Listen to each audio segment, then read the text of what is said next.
Assalamualaikum warahmatullahi wabarakatuh. Halo semuanya, hari ini kita akan membedah sebuah konsep pendidikan yang sedang menjadi perhatian dunia saat ini, yaitu STEAM. Mungkin selama ini kita lebih sering mendengar kata STEM, namun ada penambahan satu elemen di dalamnya yang ternyata membawa perubahan besar dalam cara kita belajar dan juga berinovasi. Nah, mari kita bedah secara singkat kelima elemennya ini. Yang pertama itu ada sains. Nah, sains ini berfokus pada penyelidikan sistematis terhadap fenomena alam. Kemudian ada teknologi yang merupakan penggunaan, yaitu berupa penggunaan perangkat digital untuk mengolah data dan juga berkreasi. Ada juga engineering. Nah, engineering ini merupakan penerapan desain praktis dan juga literasi untuk menciptakan sebuah solusi. Kemudian juga ada arts. Nah, arts ini adalah kuncinya. Seni di sini mencakup kreativitas, desain fungsional, dan juga estetika yang mendukung inovasi. Dan kemudian yang terakhir itu ada mathematics, yaitu sebagai bahasa universal untuk analisis kuantitatif dan juga logika. Kemudian, mengapa integrasi ini menjadi sangat krusial? Nah, ada 3 alasan utama yang bisa saya berikan. Yang pertama, yaitu untuk menjawab tantangan abad ke-21 yang menuntut kemampuan critical thinking, creativity, communication, dan collaboration. Yang kedua, yaitu untuk meningkatkan motivasi intrinsik siswa, karena pembelajaran menjadi lebih relevan dengan dunia kerja. Kemudian kemudian di Indonesia, yang ketiga itu di Indonesia, STEAM itu menjadi sangat selaras dengan visi profil pelajar Pancasila, terutama dalam membentuk karakter yang bernalar kritis dan juga kreatif. Nah, perlu teman-teman ketahui, STEAM ini bukanlah sekedar sebuah tren saja, melainkan merupakan sebuah kebutuhan untuk mempersiapkan generasi di masa depan agar mampu menghadapi tantangan global yang sangat kompleks dan juga memberikan solusi yang inovatif dan juga terukur. Jadi, ada beberapa prinsip fundamental yang harus dipahami dan diterapkan oleh guru untuk mengintegrasikan STEM secara efektif dalam pembelajaran. Nah, ada apa saja sih? Oke, jadi yang pertama itu ada authentic problem solving, atau bisa dibilang itu pemecahan masalah otentik. Nah, jadi pembelajaran STEM itu harus dimulai dari masalah-masalah nyata yang relevan dengan kehidupan nyata siswa. Nah, masalah otentik akan meningkatkan motivasi siswa dan membuat pembelajaran menjadi bermakna. Selanjutnya itu ada student centered learning, atau bisa dibilang itu bisa berpusat pada siswa. Nah, prinsip ini tuh siswa harus menjadi subjek aktif dalam pembelajaran. Jadi bukan hanya sekedar penerima pasif informasi dari guru saja, karena di sini itu siswa harus lebih aktif dibandingkan gurunya. Nah, seperti itu. Jadi guru itu hanya berperan sebagai fasilitatornya saja untuk memandu siswa dalam proses penyelidikan atau penemuan konsep dalam suatu pembelajaran. Selanjutnya itu ada hands-on learning, atau bisa dibilang itu pembelajaran praktis. Nah, siswa itu harus memiliki kesempatan untuk belajar melalui pengalaman langsung, bukan hanya teori saja. Selanjutnya itu ada collaborative learning, atau itu pembelajaran kolaboratif. Nah, jadi prinsip ini itu STEM mengutamakan kerjasama dalam kelompok karena kompleksitas dalam masalah yang dihadapi membutuhkan berbagai perspektif dan keahlian. Selanjutnya itu ada integrative approach, atau bisa dibilang itu pendekatan integratif. Nah, kelima elemen STEM ini harus terintegrasi secara natural dalam pembelajaran. Nah, bukan diajarkan secara terpisah. Nah, integrasi yang baik itu akan menunjukkan kepada siswa bagaimana berbagai disiplin ilmu bekerja bersama. Selanjutnya itu ada iteratif proses, atau bisa dibilang proses interaktif. Nah, di mana proses ini itu membuat rencana, itu melaksanakan, terus ada mengevaluasi dan melakukan perbaikan berdasarkan hasil evaluasi. Nah, jadi proses ini itu mirip-mirip dengan proses engineering design theory.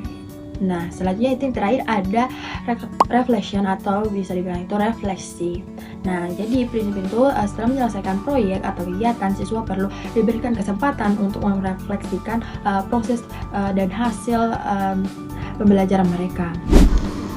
Berikutnya kita akan membahas 2 hal penting, yakni strategi implementasi STEAM di sekolah dasar serta contoh konkret penerapannya dalam pembelajaran. Nah, teman-teman, implementasi STEAM tidak bisa dilakukan secara spontan. Tentu diperlukan perencanaan matang dan strategi yang sistematis. Untuk itu, ada beberapa strategi utama yang dapat dilakukan. Yang pertama, memilih tema yang relevan dan juga dekat dengan kehidupan siswa, agar dapat memicu rasa ingin tahu dan memungkinkan integrasi lintas disiplin. Yang kedua, kolaborasi antar guru, supaya setiap bidang ilmu saling terhubung, bukan terpisah. Kemudian yang ketiga, itu menyiapkan sumber daya seperti alat eksperimen, bahan proyek, ruang belajar fleksibel, serta akses teknologi yang memadai. Dan yang keempat, memberikan pelatihan kepada guru agar dapat memahami konsep STEAM dengan baik dan mampu mengelola pembelajaran berbasis proyek. Yang kelima, menyesuaikan dengan kurikulum nasional, sehingga STEAM menjadi pendekatan untuk mencapai kompetensi yang sudah ditetapkan. Kemudian yang keenam, menggunakan penilaian komprehensif seperti proyek, presentasi, portofolio, dan refleksi, dan bukan hanya tes tertulis saja. Nah, untuk memahami implementasinya secara konkret, ada 3 contoh proyek STEAM di sekolah dasar. Contoh yang pertama yaitu seperti proyek taman vertikal berkelanjutan untuk kelas 3 dan juga kelas 4. Nah, di sini siswa mempelajari kebutuhan tanaman, kemudian merancang struktur dari bahan daur ulang, menghitung ukuran dan jarak tanam, serta mendesain tampilan taman. Nah, proyek ini mengintegrasikan sains, teknik matematika, seni, dan teknologi sekaligus, menanamkan kepedulian lingkungan. Kemudian contoh yang kedua, yaitu proyek jembatan inovatif untuk kelas 4 dan juga kelas 5. Nah, di sini siswa mempelajari konsep gaya dan keseimbangan, merancang model jembatan, menguji kekuatannya, dan memperbaiki desain.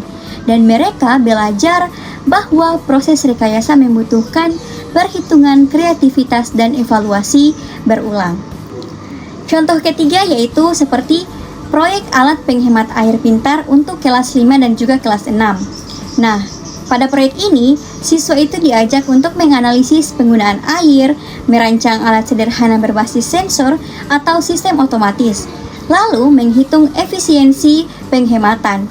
Nah, proyek ini dapat melatih pemecahan masalah berbasis teknologi. Nah, secara keseluruhan, STEAM adalah pendekatan pembelajaran yang menghubungkan konsep dengan praktik nyata. Dengan strategi yang tepat dan proyek yang kontekstual, siswa tidak hanya memahami materi saja, tetapi juga mengembangkan keterampilan berpikir kritis, kreativitas, kolaborasi, dan juga tanggung jawab terhadap lingkungan. Nah, itulah kekuatan STEAM di sekolah dasar, di mana mereka diajak untuk belajar memahami, merancang, dan menciptakan solusi bagi dunia nyata. Nah, seperti yang kita ketahui, STEAM merupakan integrasi dari sains, teknologi, engineering, art, dan juga matematik.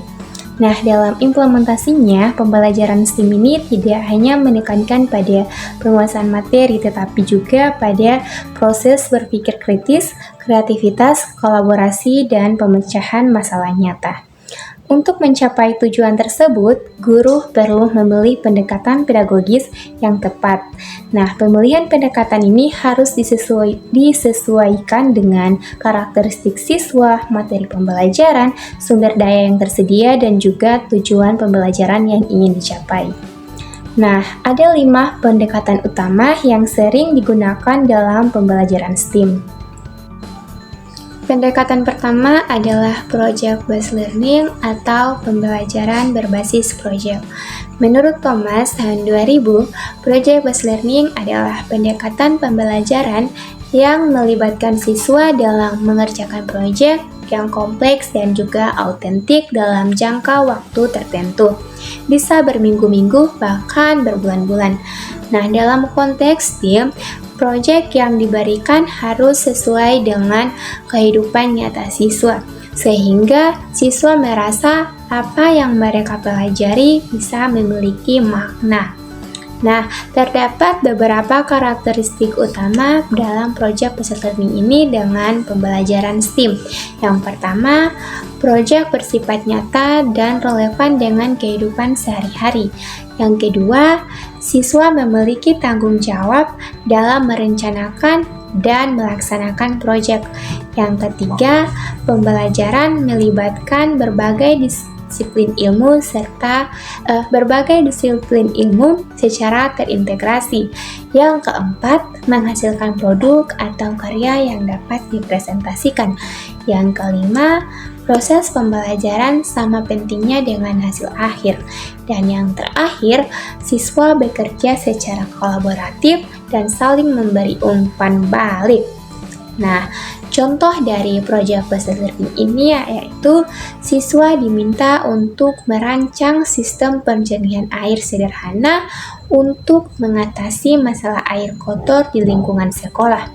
Dalam proyek ini, siswa belajar sains tentang proses filtrasi, teknik dalam merancang alat, matematika untuk menghitung volume dan juga efisiensi, seni dalam menyusun presentasi visual, serta teknologi jika menggunakan alat atau sensor digital. Nah, melalui pendekatan ini, siswa tidak hanya memahami konsep, tetapi juga belajar bekerja sama, berkomunikasi, dan bertanggung jawab. Pendekatan yang kedua adalah inquiry-based learning, yaitu pembelajaran berbasis penyelidikan. Menurut Lederman, tahun 2019, pendekatan ini menempatkan proses ilmiah sebagai inti pembelajaran, di mana siswa tidak langsung diberikan jawaban, tetapi diajak untuk menemukan sendiri melalui proses penyelidikan. Nah, tahapan inquiry-based learning ini umumnya mengikuti siklus metode ilmiah, yaitu yang pertama, siswa melakukan observasi terhadap suatu fenomena. Kedua, mereka mengajukan pertanyaan berdasarkan rasa ingin tahu. Yang ketiga, siswa ini merumuskan hipotesis atau dugaan sementara. Dan yang keempat, mereka merancang dan melakukan eksperimen. Yang kelima, itu mengumpulkan serta menganalisis data. Dan yang keenam, siswa menarik kesimpulan berdasarkan bukti. Dan yang terakhir, itu mengkomunikasikan hasil temuannya. Nah, jadi keunggulan pendekatan ini dengan STEAM adalah siswa ini belajar berpikir kritis, objektif, dan berbasis data. Mereka memahami bahwa pengetahuan ilmiah ini diperoleh melalui proses pengujian dan pembuktian, bukan sekedar menerima informasi dari guru. Dan ketiga adalah design thinking. Menurut Brown dan juga Wade tahun 2010, design thinking merupakan proses kreatif yang berpusat pada pengguna untuk menghasilkan solusi inovatif terhadap suatu masalah. Nah, pendekatan design thinking ini terdiri dari 5 tahap utama. Yang pertama adalah empatis, yaitu memahami kebutuhan dan pengalaman pengguna melalui observasi dan juga wawancara. Yang kedua ada define, yaitu merumuskan masalah secara jelas berdasarkan sudut pandang pengguna. Yang ketiga ada edit, yaitu menghasilkan sebanyak mungkin ide tanpa langsung mengkritik.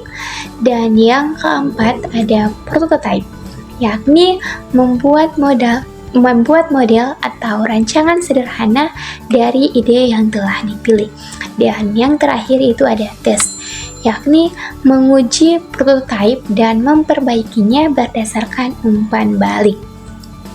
Jadi, design thinking ini sangat relevan dalam pembelajaran STEAM karena mengajarkan siswa bahwa inovasi membutuhkan proses percobaan, revisi, dan perbaikan berulang. Sehingga siswa belajar bahwa kegagalan bukanlah akhir, melainkan bagian dari proses menuju solusi yang lebih baik. Pendekatan berikutnya adalah problem-based learning atau pembelajaran berbasis masalah. Nah, pendekatan ini menggunakan masalah kompleks sebagai pemicu pembelajaran. Berbeda dengan project-based learning yang berfokus pada produk akhir, nah, problem-based learning ini lebih menekankan pada proses analisis dan pemecahan masalah. Tahapannya meliputi yang pertama, guru menyajikan masalah yang autentik dan multidisiplin. Yang kedua, siswa mendiskusikan apa yang sudah mereka ketahui dan apa yang belum mereka ketahui. Yang ketiga, siswa ini mengidentifikasi informasi yang perlu dipelajari. Dan yang keempat, melakukan pembelajaran mandiri melalui berbagai sumber. Yang kelima, itu berbagi hasil temuan dalam kelompok. Dan yang terakhir, menyusun dan mengevaluasi solusi yang paling tepat.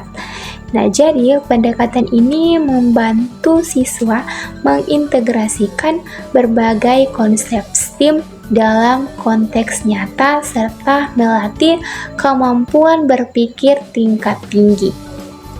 Pendekatan yang terakhir adalah pendekatan terintegrasi STEM.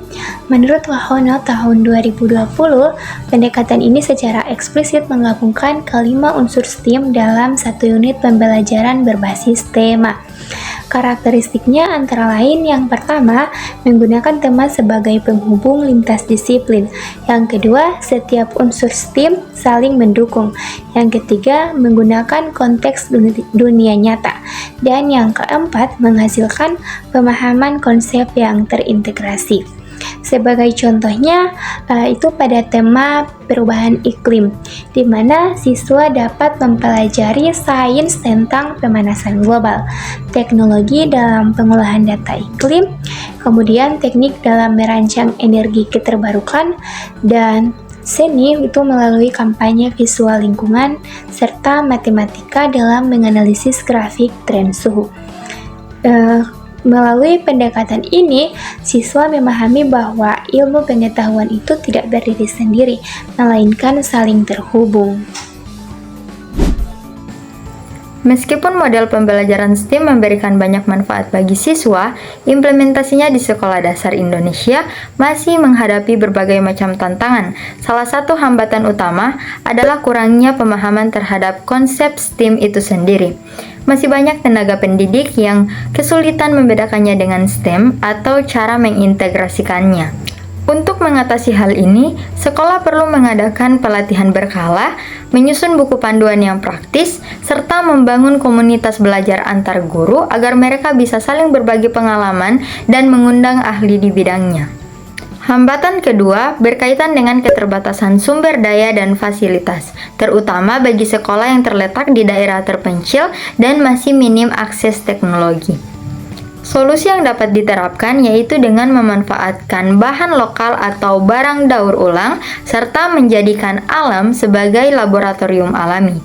Selain itu, sekolah juga bisa berkolaborasi dengan komunitas atau universitas serta bisa mencari pendanaan dari berbagai pihak untuk pengadaan peralatan. Hambatan selanjutnya berkaitan dengan keterbatasan waktu dan beban kurikulum yang sudah sangat padat. Agar tidak menjadi beban tambahan, STEAM sebaiknya tidak diajarkan secara terpisah, melainkan diintegrasikan secara langsung dengan mata pelajaran yang sudah ada melalui kolaborasi antar guru. Dengan mengalokasikan waktu khusus untuk proyek STEAM, misalnya 2 hingga 3 jam per minggu, guru dapat mengajarkan kompetensi kurikulum nasional dengan cara yang lebih efisien dan mendalam. Solusinya terletak pada pelatihan berkelanjutan dan sistem monitoring yang konsisten. Dengan mendorong budaya saling berbagi keahlian dan memulai proyek dari yang sederhana, guru akan lebih berani untuk bereksperimen. Selain itu, melibatkan praktisi dari industri juga merupakan langkah efektif untuk mengisi celah kompetensi yang ada di lingkungan sekolah. Terakhir, penilaian dan evaluasi seringkali dianggap rumit karena proses STEAM yang sangat kompleks. Hal ini dapat diatasi oleh guru dengan mengembangkan rubrik penilaian yang jelas yang mencakup proses, produk, dan kemampuan komunikasi siswa. Penggunaan metode portofolio, observasi, serta keterlibatan siswa dalam self-assessment dan peer assessment akan menjadikan evaluasi menjadi lebih adil. Dengan fokus pada penilaian formatif yang konstruktif, guru dapat memberikan umpan balik yang lebih bermakna bagi perkembangan siswa. Mungkin itu saja yang bisa saya dan teman-teman saya sampaikan. Lebih dan kurangnya kami mohon maaf. Semoga ilmu ini bermanfaat bagi teman-teman semuanya. Wabillahi taufiq wal hidayah. Wassalamualaikum warahmatullahi wabarakatuh. Dan sampai jumpa.